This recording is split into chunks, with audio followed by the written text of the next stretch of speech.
Et nous sommes de retour pour parler de l'Olympique de Marseille. On a parlé du match de ce week-end, on va parler de la rencontre à venir. La troisième rencontre des Marseillais dans cette campagne de Ligue des Champions après la défaite frustrante face au Real Madrid 2-1 malgré un bon match des Olympiens. Et la démonstration face à l'Ajax Amsterdam. L'OM se doit d'empocher des points à l'extérieur face à un adversaire qui est prenable. C'est prenable, du moins sur la forme du moment, oui. Il reste sur 3 matchs sans victoire. Enfin, le dernier match, ils ont gagné en prolongation. Sinon, ils restaient sur une défaite face à Naples, un nul face à Braga. Et là, ils ont gagné en coupe face à Paços Ferreira, donc pas le club le plus haut placé du Portugal. Donc sur la forme du moment, oui. L'OM qui est en forme en ce moment, eux qui sont du coup sur 3 matchs sans victoire à part la dernière en prolongation.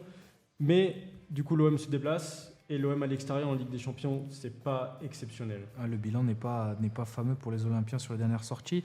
Flavio, le Sporting, est-ce que c'est vraiment un cadeau ? On va dire au Vélodrome, ça aurait été différent, mais là, ça va être chez eux. On sait que c'est toujours compliqué d'aller jouer là-bas. En plus, le Sporting fait un bon début de saison, si je ne me trompe pas. Ils sont deuxième, c'est bien ça. Donc, à l'extérieur là-bas, va falloir aller les chercher.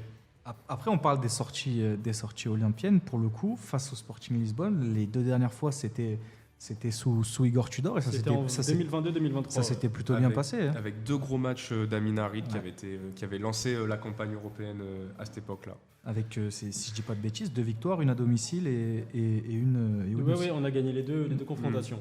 Mais après, je crois que c'est pas le même Sporting. C'est pas le même Sporting. On va revoir un ancien collègue à nous.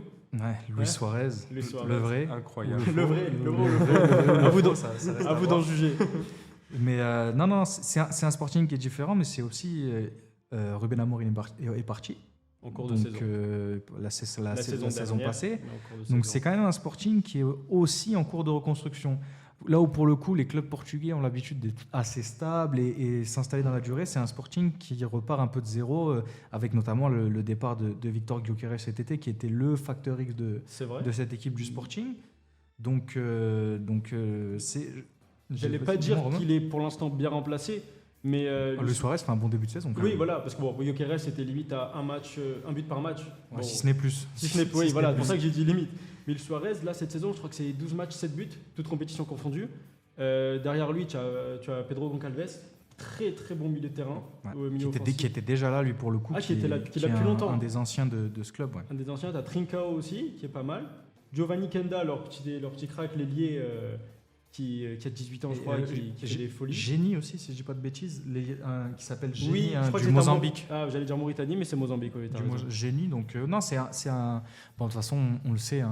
C'est la Ligue des Champions. C'est la Ligue des Champions, et puis surtout les clubs portugais, c'est des clubs où ils sortent toujours des pépites, des joueurs intéressants, donc ça va être un match, pour le coup, ça risque de jouer, et ça peut favoriser l'OM, parce que c'est une équipe qui va laisser des espaces dans le dos, notamment peut-être pour un certain Robinho Vaz qui bon là c'est illustré face au Havre, mais qui doit profiter de l'absence d'Amine Gouiri pour venir grappiller ses minutes derrière Pierre-Emerick Aubameyang Pierre-Emerick Aubameyang, c'est le titulaire indiscutable, mais il a 36 ans, il ne peut pas jouer 90 minutes par match. Et est-ce que c'est le moment pour Robinho Vaz de disputer ses premières minutes de Ligue des Champions ? Je pense qu'il va en avoir du temps de jeu, parce que je ne sais pas si Aubameyang fera toute la rencontre, même si ça peut le faire. Il a quand même montré qu'il était plutôt bien physiquement, et ça va être, on va voir ce que ça va faire, mais bon, on va juste lui demander d'être lui-même, d'apporter toujours sa fraîcheur, de brûler la pelouse comme il le fait à chaque fois. Et quand vous l'aimez cette expression.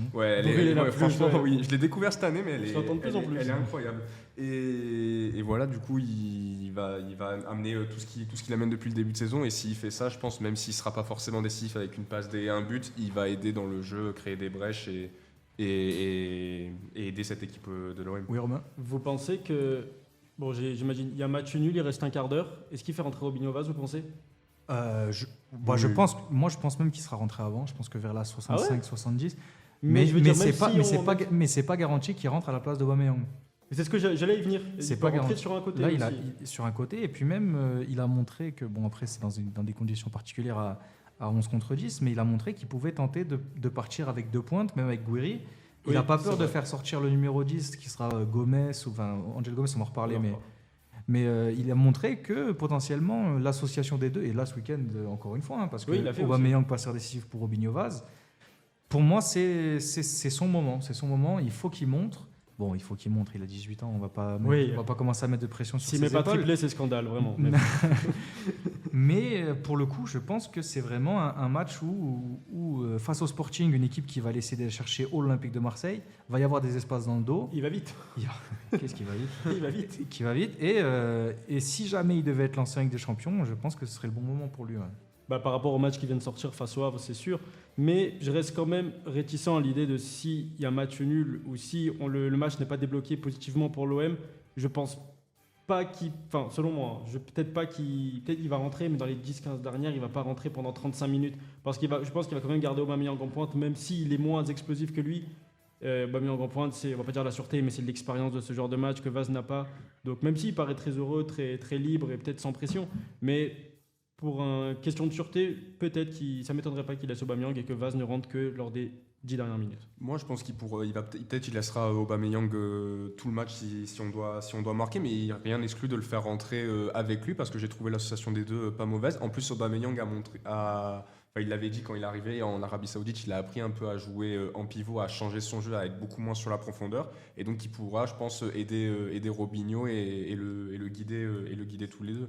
Après, moi, je suis pas hyper d'accord avec ce que tu dis, Romain, quand tu dis si c'est compliqué, s'il y a du mal à créer. Pour moi, justement, Robinho Vaz, c'est un mec qui doit venir te dynamiter une défense, et au contraire, si le match, je le vois plus Roberto De Zerbi le faire rentrer, si jamais c'est compliqué, qu'il n'y a pas de solution, que dans le cas où tu gagnes facilement ce match.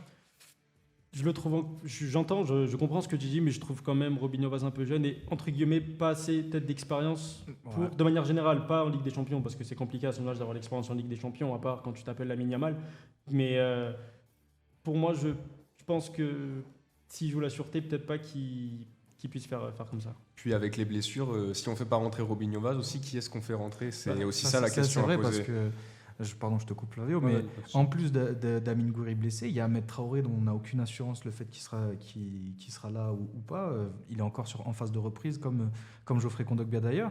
Aujourd'hui, Robinho Vaz, c'est un peu le go-to guy. Bon, après, il y a Timothée Weah qui peut rentrer sur le côté, mais à part ces deux-là... C'est sûr qu'il est moins impactant, l'Américain Timothée Weah est moins impactant que Robinho Vaz, offensivement. J'ai vu le match face au Real Madrid. Franchement, il a été bien impactant d'ailleurs. Oui, mais Vaz, tu as plusieurs exemples de matchs impactants. Oui, après, franchement... Après, Weah, c'est contre Madrid. C'est sûr. Même Weah contre le Paris Saint-Germain, il fait un bon match. Enfin, dans mes souvenirs, au début, j'étais pas hyper convaincu, mais les dernières sorties de Timothée Weah, elles sont assez bonnes. D'ailleurs, c'est un truc... c'est pas par Benjamin Pavard, mais l'éviction soudaine de Timothée Weah et Amir Murillo du 11, alors qu'ils faisaient tous les deux un début de saison plutôt correct, je l'ai pas vraiment compris. Sachant que Igor Paixão, il marque, mais je reste assez sceptique concernant le Brésilien, notamment le niveau technique. Je trouve qu'il est assez brouillon. Il a une frappe de mule, ça je peux pas lui enlever. Ah bah ça, oui. Mais techniquement, ça reste assez moyen quand même.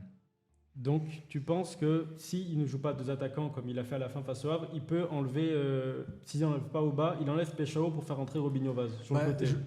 Si jamais il veut garder son milieu à 3, j'ai aucun problème à voir Robinho Vaz rentrer à la place d'Aubameyang et Weah à la place de Paixão.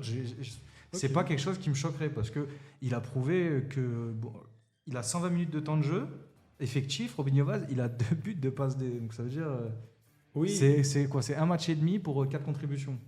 Donc, pour moi, l'argument il n'a pas l'expérience, ça tient pas. Ça veut dire que si tu lui files jamais les minutes, c'est sûr qu'il aura jamais l'expérience. Non, mais tu vas les filer. Mais en Ligue des Champions, quand tu dois engranger des points le plus vite possible et se mettre à briller le plus vite, c'est pas une solution. C'est pas l'agence touriste, Robinho Vaz, même si excellent soit-il.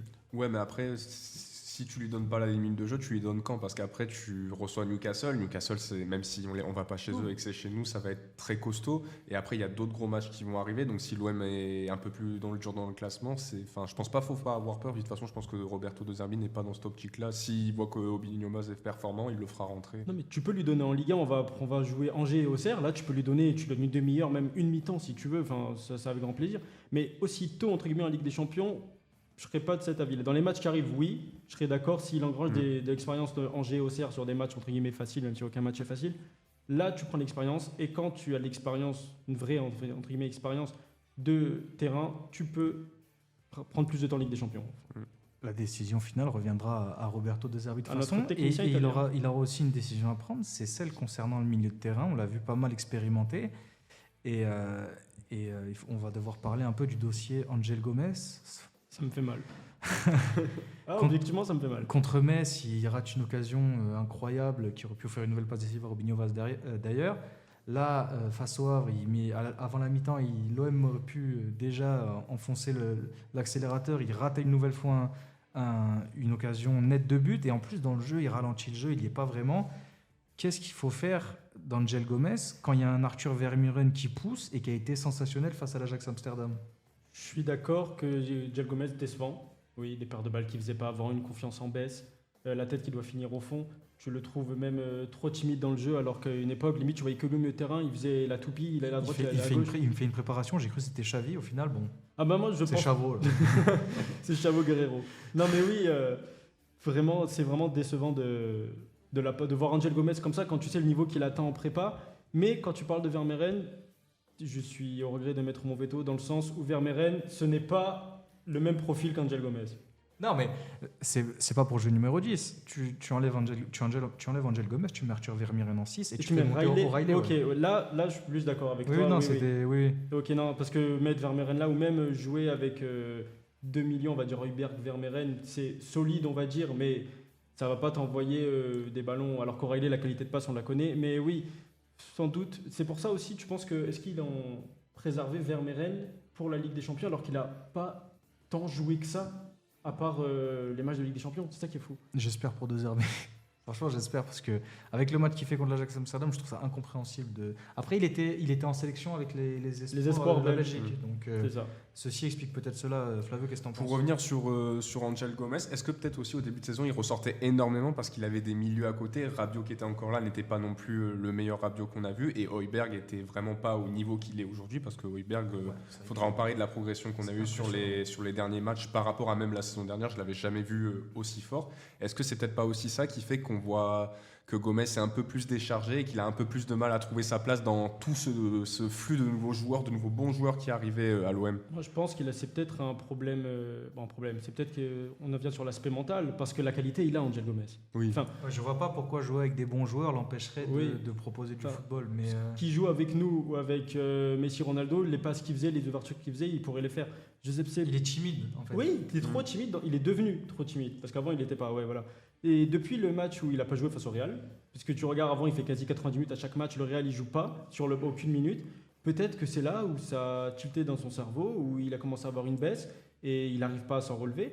Et enfin, c'est dur de trouver des réponses à ça, mais en tout cas, le point de départ, c'est le match face au Real où il n'a pas joué et que du coup, ce n'est plus malheureusement maintenant que l'ombre Ouais, de lui-même.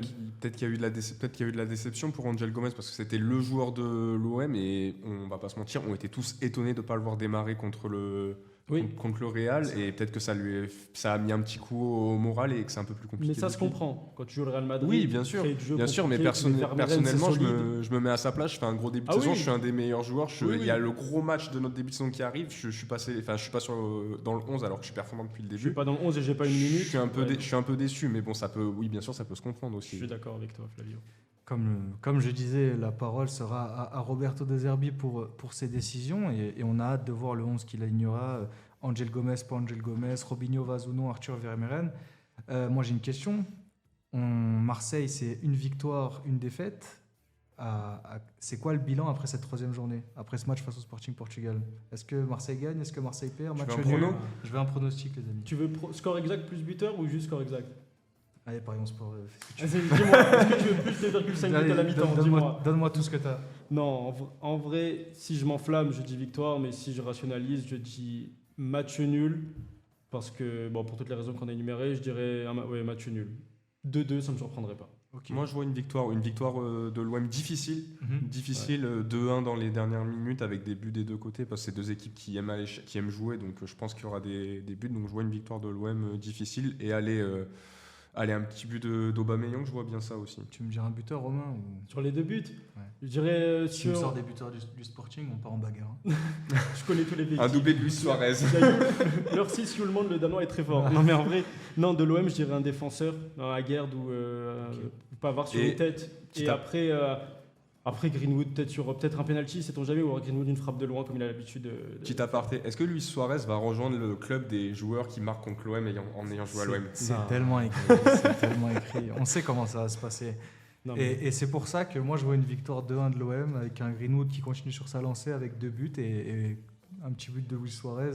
100% olympien. Ah, c'est ça, 100% OM au final, c'est comme si on gagnait 3-0. Donc voilà, donc on a, Ok. on a deux victoires et un match Match nul nul. ou 3 victoires. Tu te penches de quel côté au final? Parce que tu m'as. Non, je vais rester sur le match nul. Non, je reste Ok, sur le match nul. donc 2 victoires et un match nul, donc pas de défaite. Laisse pas le cœur parler. Pas de, Pas de défaite. pas de défaite. Je le prendrai mal, comme si ça me. Ah, tu serais vexé. je serais vexé. Non, vraiment, s'il y a défaite mercredi, ça sera un gros coup au moral et une grosse conséquence sans doute par la suite parce que c'est pas un adversaire. Enfin, tu joues pas le Bayern de Munich par exemple, donc ouais, non, j'espère vraiment pas de défaite. Ok, donc voilà, message aux joueurs de l'OM, ne perdez pas, sinon vous allez vexer Romain, et ça, ce serait grave. Je peux Et- être très méchant. Donc voilà, des victoires et un match nul. Et un match nul. Place au terrain mercredi, et en attendant, nous, on va passer au jeu. Pour cette dernière partie d'émission, on se retrouve tout de suite pour le quiz.